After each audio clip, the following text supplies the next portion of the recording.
യേശുവിൽ ഏറ്റവും പ്രിയപ്പെട്ടവരെ, ദൈവവചനം കേട്ടുകൊണ്ടിരിക്കുന്ന ഓരോ പ്രിയപ്പെട്ടവരെയും ഇപ്പോൾ ഓർക്കുന്നു, നിങ്ങൾക്ക് വേണ്ടി പ്രാർത്ഥിക്കുന്നു.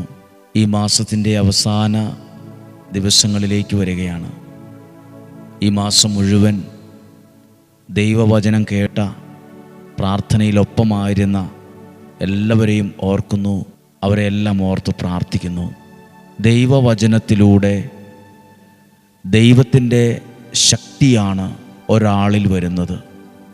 ദൈവവചനം ഒരാൾ കേൾക്കുമ്പോൾ, ദൈവവചനം ഒരാൾ വിശ്വാസത്തോടെ സ്വീകരിക്കുമ്പോൾ സത്യത്തിൽ സംഭവിക്കുന്നത്, ആ വചനത്തിലൂടെ ദൈവത്തിൻ്റെ ശക്തി നമ്മളിൽ സംഭവിക്കാൻ തുടങ്ങും, നമ്മളിൽ വരാൻ തുടങ്ങും.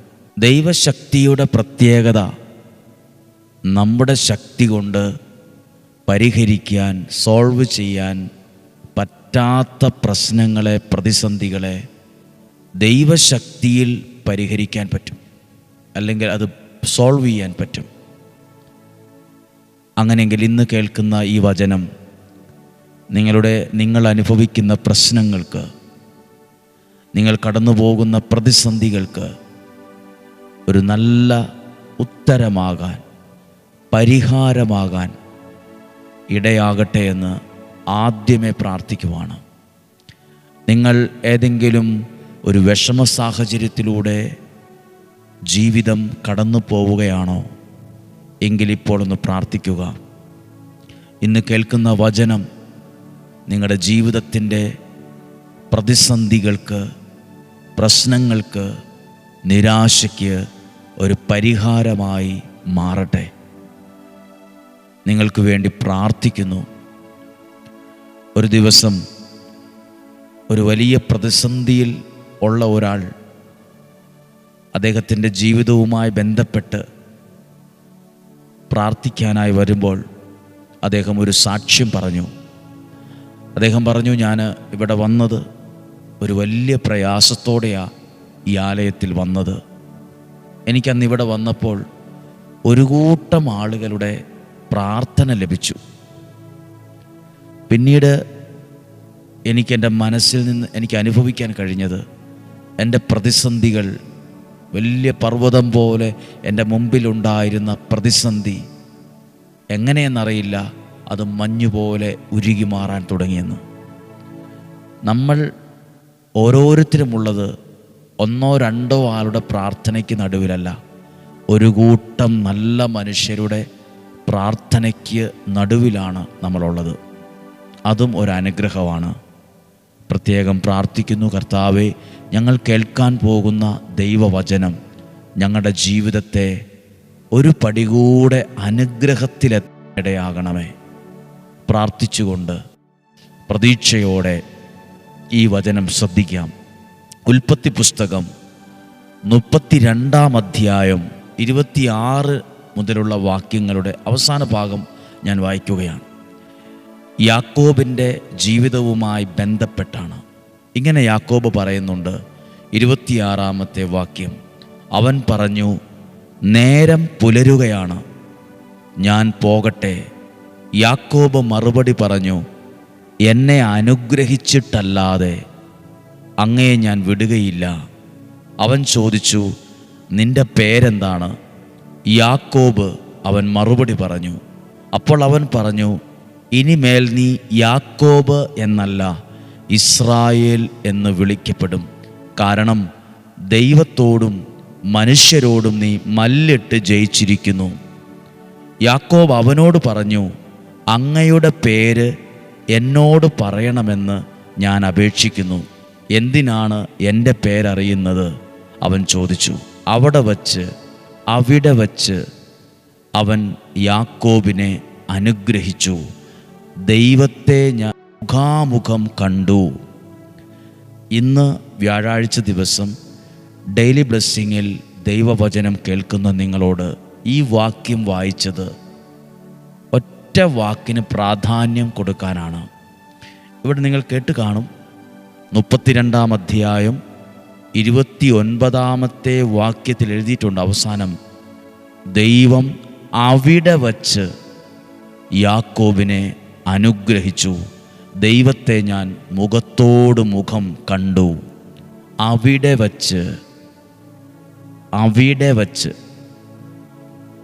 വച്ച് എന്ന വാക്കിന് എന്താ ഇത്ര പ്രത്യേകത? എവിടെ വച്ചാണ്?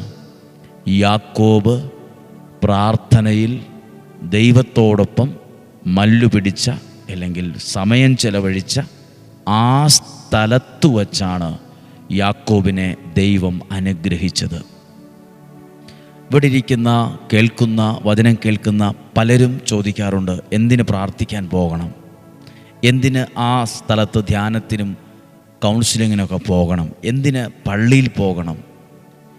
നമ്മൾ ദൈവസാന്നിധ്യത്തിൽ ചെന്ന് നിൽക്കുന്ന, പ്രാർത്ഥിക്കാൻ ദൈവം ഒരുക്കിയ സ്ഥലത്ത് ചെന്ന് പ്രാർത്ഥിക്കുന്ന അവിടെ വച്ചാണ്, ദൈവം ഒരുക്കിയ ആ സ്ഥലത്ത് വച്ചായിരിക്കും ദൈവം നമ്മളെ അനുഗ്രഹിക്കുന്നത്. ഒരുപക്ഷെ നിങ്ങൾ ഈ ആലയത്തിൽ വരുമ്പോൾ നിങ്ങൾ ചിന്തിക്കും, ഇത് എന്തിനാ അവിടെ പോകേണ്ട കാര്യം എന്താ? ഇത്രയും ദൂരം എന്തിനാ അവിടെ പോകുന്നത്? അല്ലെങ്കിൽ വചനം എന്തിനാ എങ്ങനെ കേൾക്കുന്നത്? ഞാൻ ഈ വാക്യം കുറേ പ്രാവശ്യം ചിന്തിച്ചു. യാക്കോബ് ഒരു പുഴയ്ക്കിക്കരെ നിന്നു. പുഴയ്ക്കക്കരെ ഭാര്യമാരും മക്കളുമാർ പരിചാരക സമ്പത്തെല്ലാം മാറ്റിവിട്ടു. അവരുള്ള സ്ഥലത്ത് വച്ചല്ല ദൈവം അനുഗ്രഹിച്ചേ. ദൈവത്തോടൊപ്പം ഒറ്റയ്ക്ക് യാബോക്ക് എന്ന പുഴയുടെ ഇക്കരെ നിന്നൊരു യാക്കോബുണ്ട്. ഒരു രാത്രിയിൽ അതിനെ വ്യാഖ്യാനിക്കുന്ന ഒരു ഭാഗം അങ്ങനെയാണ്: ദൈവത്തോടൊപ്പം സമയം ചെലവഴിച്ച യാക്കോബ്. അന്ന് ഒരുപോലെ കണ്ണടച്ചിട്ടില്ല, ഒട്ടും ഉറങ്ങിയിട്ടില്ല. രാത്രി മുഴുവൻ മല്ല് പിടിച്ച് അല്ലെങ്കിൽ ദൈവത്തോടൊപ്പം അവിടെ ചെലവഴിച്ചു. നിങ്ങളിപ്പോൾ പ്രാർത്ഥനയിൽ, നിങ്ങളുടെ ഭവനങ്ങളിൽ, യാത്രകളിലൊക്കെ ദൈവത്തോടൊപ്പം സമയം ചെലവഴിക്കുന്ന ചില മിനിറ്റുകളാണ്. ഇവിടെ വച്ചാണ് ദൈവം നിങ്ങളെയും അനുഗ്രഹിക്കുന്നത്. ഒരുപക്ഷെ ഈ ആലയത്തിൽ വന്നിരുന്ന് വചനം കേൾക്കുമായിരിക്കും. അവിടെ വച്ച് ദൈവം യാക്കോബിനെ അനുഗ്രഹിച്ചു. ഇനി അപ്പുറത്തേക്കൊക്കെ മാറുമ്പോൾ ഇനി കാണുന്നത് യാക്കോബിൻ്റെ സമ്പത്ത് എന്നാണ്. യാക്കോബിൻ്റെ സമ്പത്ത്. ദൈവത്തിൻ്റെ അനുഗ്രഹം വരുമ്പോൾ അവൻ്റെ ജീവിതം പിറകോട്ട് പോകില്ല, പിറകോട്ട് മറിഞ്ഞു പോകില്ല, പിറകോട്ട് പോയി എവിടെയെങ്കിലും ഉരുണ്ട് വീഴില്ല, മുമ്പോട്ട് പോകും. ദൈവത്തിൻ്റെ അനുഗ്രഹമാണ് ഒരാളുടെ ജീവിതത്തെ വിജയകരമായി മുന്നോട്ട് നയിക്കുന്നത്.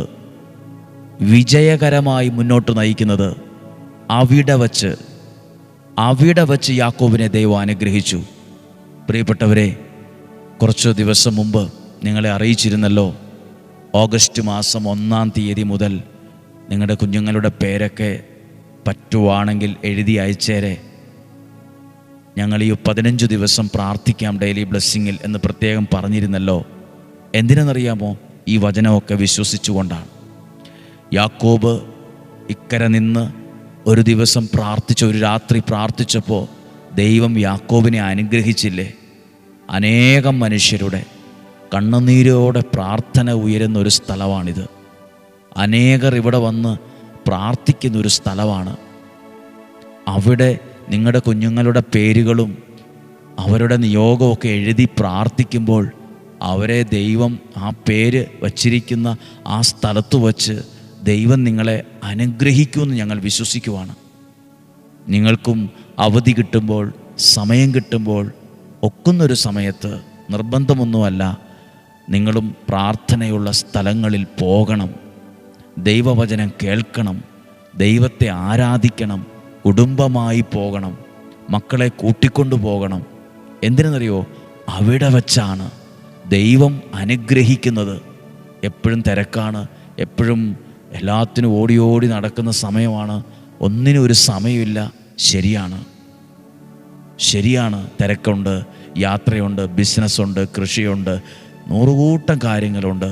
ഉറങ്ങുന്നത് തന്നെ രാത്രി 12 മണിയൊക്കെ ആകും. എല്ലാ ജോലിയും കഴിയുമ്പം നേരം വെളുക്കുന്നതിനും എഴുന്നേൽക്കുന്നു.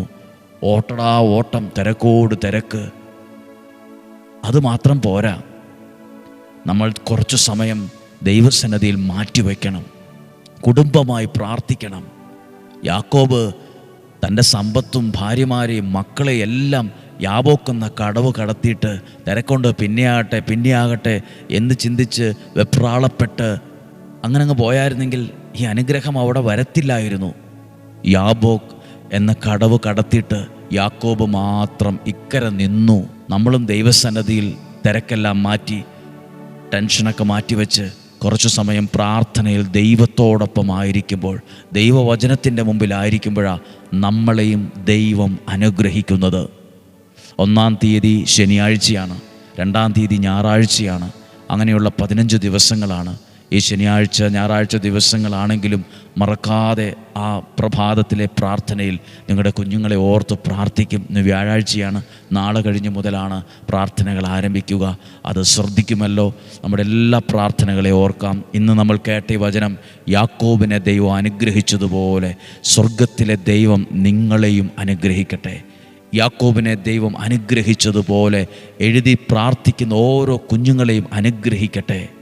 പ്രിയപ്പെട്ടവരെ, എഴുതി അയക്കാനും ഇവിടെ വരാനും ഒന്നും കഴിഞ്ഞില്ലെങ്കിലും നിങ്ങളുടെ വീടുകളിലിരുന്ന് നിങ്ങളുടെ കുഞ്ഞുങ്ങളുടെ പേരുകളൊക്കെ മനസ്സിലോർത്ത് അവരെ പ്രത്യേകം സമർപ്പിച്ച് പറഞ്ഞ് പ്രാർത്ഥിക്കണം. അതൊക്കെ ഒരു അനുഗ്രഹമായി വരും. ഒരനുഗ്രഹമായി അത് മാറി വന്നോളും. ദൈവം സഹായിക്കട്ടെ. നമുക്ക് പ്രാർത്ഥിക്കാം.